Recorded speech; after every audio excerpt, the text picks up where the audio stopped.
Colorado's biggest stars did not really have a chance to showcase their skills in the East-West Shrine Bowl. Let's talk about it.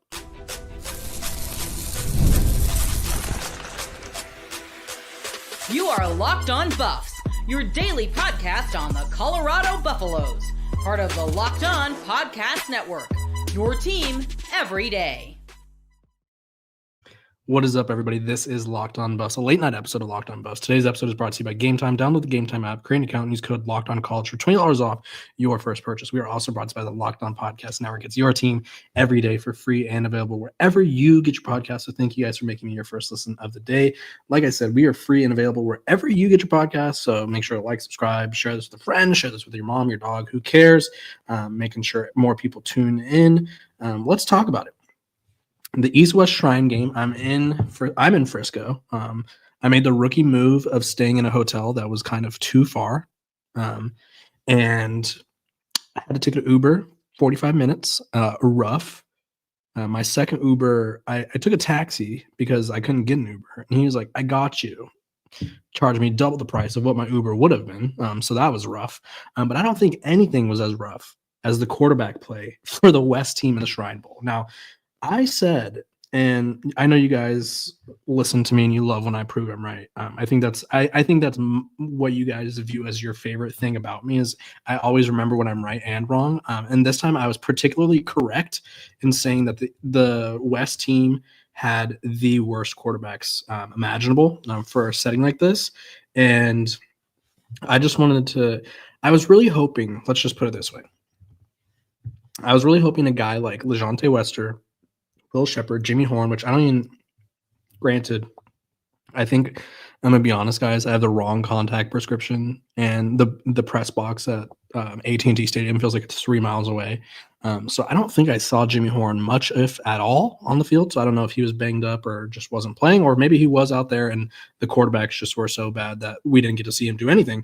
But the West team was working with let me break it down here because I knew it was going to be bad. Ethan Garbers, which he threw pick 6. I think he threw 2 interceptions, if I'm not mistaken. Brady Cook from Missouri was probably the best quarterback they had. And then Max Brosmer from Minnesota.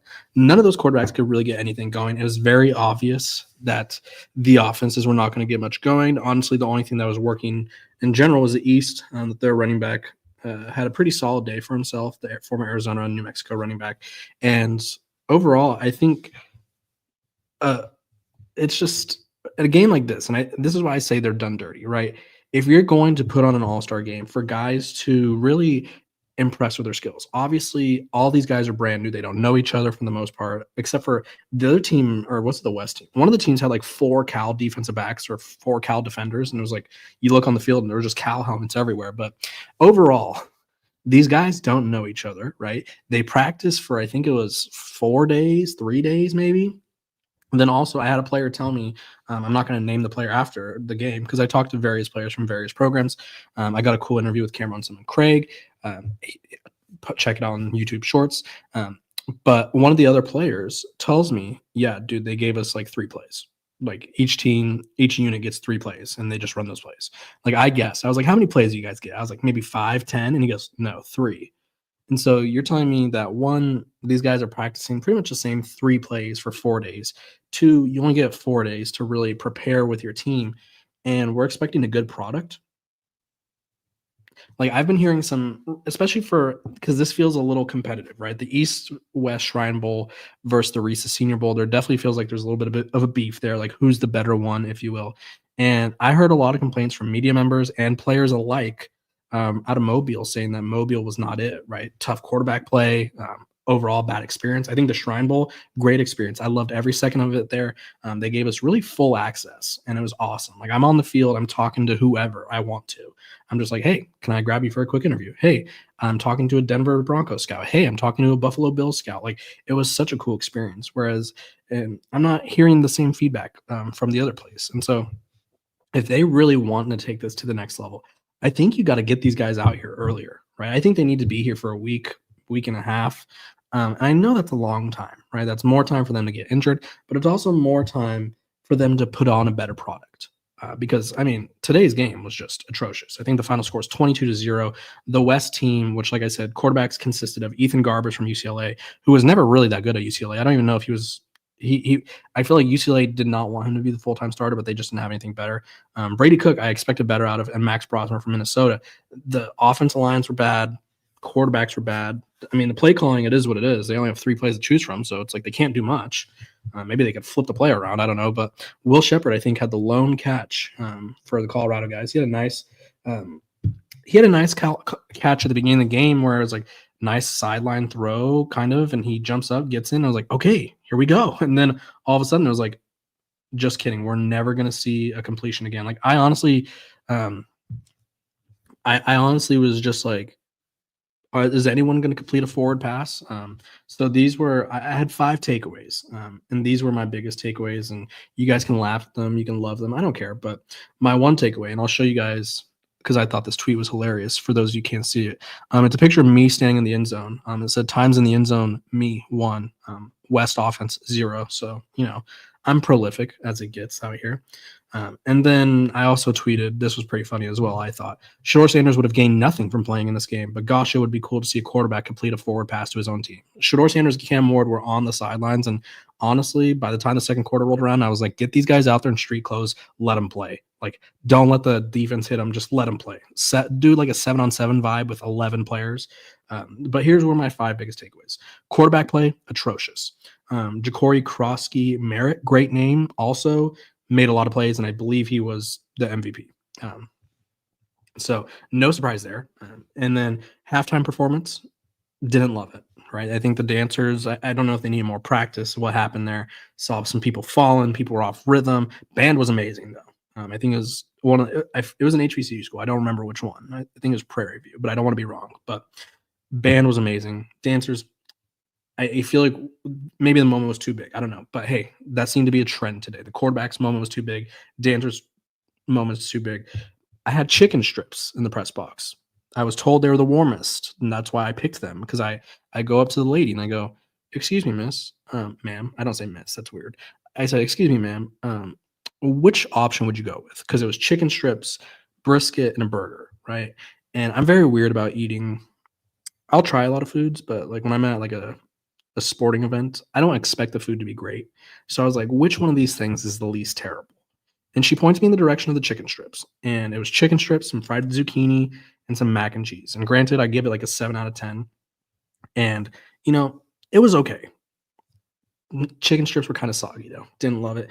And then my final takeaway, outside of the fact that Colorado's playmakers really didn't get to display their skills, was that the head official looked like Scotty Scheffler. Now, those were my biggest takeaways. Colorado-wise, I would have loved to see more, but we didn't get to see much. Shiloh Sanders had a great game. I think Shiloh Sanders probably had the best game of any Colorado player, just because the defense was constantly on the field and they were constantly being tested. So he made some tackles, he slowed some people down, and made some plays. But the rest of the unit, not great, because we didn't get to see much. So yeah, that was the Shrine Bowl was a dud. I think they needed to sort of readjust to really enhance not only the overall experience, but if you want to produce some pros, like obviously these guys are going to go pro, but if you want to produce some guys, give these guys a chance, right? I don't feel like they had the best chance to make plays. Now this could just be, I could be wrong, but I don't feel like 3 plays in 4 days or 5 days, whatever it is, 5 days, 3 days of practice is enough to really put on a great product. Just my take. When we come back, I'm going to be talking about the guy that stood out to me the most and what I was hearing from scouts from around the compound, if you will. But first, a quick break. This episode of Locked On Buffs is brought to you by our sponsors over at Gametime. Attending NFL playoff games is an experience like no other. The energy, the excitement, and the connection with other fans are unmatched. This year, Gametime makes it even easier to create those unforgettable moments with their new feature, Gametime Picks. It filters out the fluff and shows you only the best deals and great seats, so you could focus on what matters, being there. I used Gametime Picks to grab tickets for a playoff game last year. I went to the NFC Championship game, San Francisco 49ers, Detroit Lions. My 49ers were down big at half. They come back, win. Me and my girlfriend were there, now fiance, shout out. And we just had a great experience, and we used Gametime to get those tickets. So the all-in pricing is a game changer. No surprise fees at checkouts. Plus, knowing my tickets are backed by the Gametime guarantee gives me complete peace of mind. Take the guesswork out of buying tickets with Gametime. Download the Gametime app, create an account, and use code LOCKEDONCollege for $20 off your first purchase. Terms apply. Again, create an account and redeem code LOCKEDONCOLLEGE for $20 off. Download Gametime today. Last-minute tickets, lowest price, guaranteed. Welcome back to Locked On Buffs. If you're in the comment section, what's up? If you're not in the comment section, get in the comment section. Share this with a friend. Let's get the likes up, so that way we can bring in more friends, if you will. Like I said, I appreciate you guys for tuning in. We're free and available wherever you get your podcast. So make sure to like, subscribe, and follow, so that way you don't miss out on a moment of the coverage, because I'm out here in Frisco. Game was in Arlington though, so that was a mistake. I had to take a 45-minute Uber. If you just tuned in, I took a taxi back and he ripped me off, charged me $140 when the first time on the way there I paid $50. So, and then I got soggy chicken strips, and then I had to watch the West quarterbacks try to throw the ball forward, and it was just overall not great. But here are my Colorado standouts. Shiloh Sanders, I think he put on a good tackling display today. Right, I think Shiloh Sanders is a gamer. I think, and also he had a really good practices. I think there's a clip of, I don't know who posted it, but there's a clip going around of him not doing well in one-on-ones, and people are just picking out of practices that are like an hour and a half. They're picking 5 plays, and they're going, Shiloh Sanders is getting cooked. And I don't think that was the case throughout the practices, not the ones that I saw at least. And I think he played really well today. I think he was probably the best player for Colorado today because he had the most opportunities. Will Sheppard, great catch.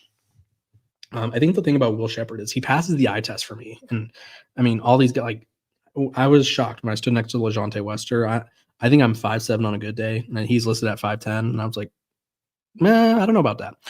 But great guy, nicest guy I've ever met. Super fast, could probably outrun anyone. And same thing with Jimmy Horn. He wasn't very big, super fast though. Didn't get to see much of Jimmy. Saw a lot of LeJohntay and Will Sheppard during practice, and Will Sheppard passes the eye test. He's huge. He's bigger than all the guys covering him. He's thicker than all the guys covering him, and he's a jump ball monster. And I think that was like the one thing that these quarterbacks could do was they could just throw it up and pray. And at practice, it was working a little bit for Will Sheppard, right? Their prayers were kind of being answered because their throws were in the vicinity. But today, I think because the quarterbacks could be hit, which granted, you know what I really think was the West quarterback's problem? Didn't practice in pads. They only had helmets, and obviously you're not going to go live, but I just feel like not having that game like situation, like I feel like the East team went harder in practice. I know, granted, this is an all-star game and none of these guys are really caring or wanting to get hurt. I think the East team went harder, and it showed. They look like a team. I wouldn't say they look like a team that play together, but they look like a better team. So anyway, that was my little spiel. I should have said that in the first segment, but I just thought about that. Will Sheppard passes the eye test. He's bigger, stronger, and cannot jump anyone. Comes down with pretty much every ball. And then who else? LeJohntay Wester, I think, was a guy that I think he won practice. I think he was a practice standout, but obviously because the quarterback struggled, he didn't get to do much during the game itself.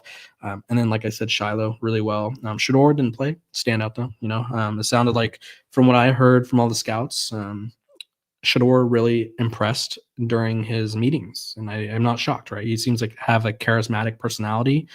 He seems to have like a swagger to him, which I mean isn't shocking considering he does and it has a song. I mean, I wish I had that swagger. I had some nice swagger today. You guys can't see the fit, but it's a good fit. My fiance, she gets it going. She gets the good fits out here. But that being said, I think the most positives I heard from from NFL personnel, and I'm not going to name teams. I talked to, I would say 10 personnel people from different teams.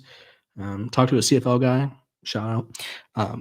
And I heard a lot of LeJohntay Wester, heard a lot of Will Sheppard, and I think Cameron Craig impressed with his injury. I talked to him after the game. He didn't play today. I think he's a little banged up, but it's one of those things where I think all the Colorado guys, for the most part, had a really good experience here, right? I don't think anyone left this with their draft stock worse, and I think that's all you can ask at an event like this, right? Because at the end of the day, Bucky Brooks told me, he's like, you don't come into an event like this and like you're not going to go from like 5th round to 1st round.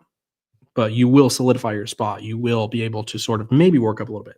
So I think all the Colorado guys did that at the bare minimum. I think they had a good enough showing to show like to get on the radar or maybe stay where they were. But yeah, I think if I had to rank them in order of like who I think probably benefited the most from this week, it'd probably be Will and Lejante at 1A, 1B, Shiloh 2, and then probably oh, yeah, I would guess Shiloh and Cam. Because Cam didn't get to play, I feel like Cam on defense would have changed a lot of things for that team. So obviously because he didn't play, and then Jimmy, I just did not see much of him. So I don't know if he really. I won't say he didn't benefit, but I just don't know like how much he benefited. If you guys know what I mean. When we come back, we're going to be talking about what's next for these guys. I talked to a few of them after the game. We're just going to talk about what's next, and I'll give you guys a little insight onto how the draft process works.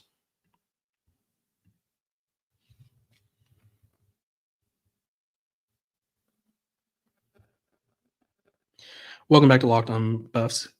Appreciate you guys for tuning in every single day, making me your first listen of the day. We are free and available wherever you get your podcast. Make sure to like, subscribe, and follow so that way you don't miss out on a moment of the coverage. We're covering everything. We're going to have some cool interviews coming up. We're going to talk a lot of Colorado football. Excuse me, I had to burp. Let's talk about the process. What's next? Also, if you're a first-time listener, comment below so I can say hi to you and maybe convince you to come back. But what is the NFL process like? The NFL draft process. So they finish the season, bowl game, then they kind of have a little lull, and then they go to an all-star game like this. Now what's next? Well, up first, and this is where these guys have a second chance to really improve, or this is kind of like their final chances for some of these guys, right? It goes pro days and NFL combine, right? So for a guy like Cameron Simon-Craig, he's going to the Big 12 Pro Day and he's going to the Colorado Pro Day. So he's going to give himself multiple opportunities to be in front of NFL teams. A guy like Lejante Wester, I imagine he's going to do the Pro Day, and he's also got invited to the NFL Combine. Same thing with Will and Shiloh. I think they'll probably do some Pro Days of stuff as well. Shador, I don't know if Shador is going to participate in anything but meetings, and I honestly don't know if he's going to meet with every team. He may pull a move like his dad, who, great story. I think it was it the Giants? Back in the day when Deion Sanders was getting drafted, he did not meet with he was meeting with a certain team. I think it was the Giants. I want to say it was the Giants. Could be wrong. But we'll just say he was meeting with an NFL team. And he walked in there and they asked him to take a test. And he goes, "What pick do you have?" And they say the pick, and he goes, "Oh, I won't be there by then." And he left. Just the gall, the swagger, the confidence, because they were probably like, this guy will never be anything. And of course, he ends up being the best defensive back ever. But yeah, so these guys have a couple more chances to really improve their draft stock. I think in terms of who can benefit the most from pro day stuff, I think Lejante and Jimmy, they run a nice 40. You'll certainly get on the radar. I think a guy like Shiloh, if he maybe can improve on, he can maybe gain something from a pro day, whether it's lateral quickness stuff or maybe a nice 40 from him as well.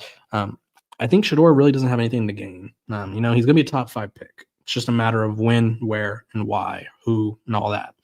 I don't really know if there's anything he could gain from participating, but I do think that him throwing to these guys will give NFL team, like I imagine he's going to throw at their pro day, the Colorado Pro Day, to help out his team, because I do feel like he cares about his teammates and what they're going to do with their careers, and whether people want to admit it or not, that's a sick move. Like he signed up for the East West Shrine Bowl knowing that his name on the docket would get people here, and obviously he didn't play, but it still drew eyes, right? So I think he's gonna. My prediction, if I had to predict right now, I imagine he'll throw for the guys and do everything in his power to help them boost their draft stocks, and maybe he'll team up with one of them when the time comes. But that being said, I think that of the guys who have the most to gain, I'd probably say Lejante. I just feel like I just really liked him. I like talking to him. He's a really nice guy, really personable. And then a guy like Cam, who's an underdog story waiting to happen. I think he has a lot to prove. But I do think Cam will have a more interesting process, because I think he'll prove it once he gets there. I don't know if him running around in his underwear will change anything. But for Lejante, I think him showing his speed, I think that changes stuff for him. Route running, I think it's a little different when you're a safety compared to a receiver, right? You could show route running as a receiver. You could show speed, catching. Safety, you're showing speed, but it's like you can't tackle, right? You can't cover, really. So it's just one of those things where I think Lejante, and I think the receivers have the most to gain.